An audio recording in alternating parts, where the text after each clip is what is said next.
Hi everybody, this is Sam with Python Basics, and we are going to work with a new type of variable, a new class called tuples. Just going to be a real quick video so you can understand what it is and how it comes to be. If you looked at one of the last videos, dictionaries, when we did the items, I believe that was the video, and I said it comes up with tuples. Well, I just kind of glossed over it, so here we go. So alright, lists live inside brackets, right? Okay, tuples live inside parentheses.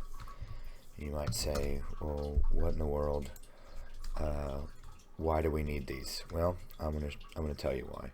So alright, let's just make sure. Alright, so tuple. Alright, and a tuple is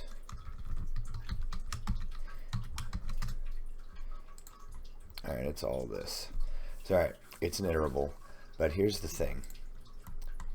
You can't do anything to it. You can index it and you can count it.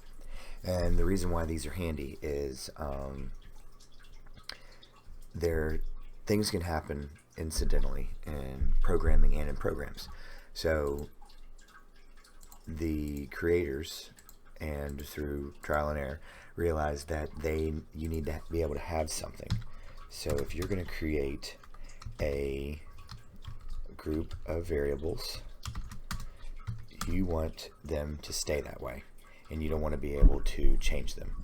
And if I send this down the pipeline, I know that X, you have to go out of your way, because if you can still slice it, and you slice it just the same, and so on, but you cannot, let's just look, you cannot do anything to it. You can only count it and index it.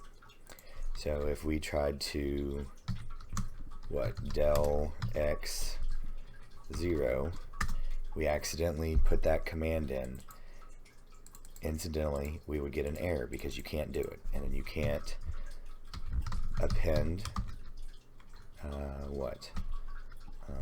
another 3, because it is not a method. You can only count and index. So that's a quick rundown on what tuples are. So thanks for watching. Hope you guys are getting something out of this, and we'll see you next time. Thanks, guys.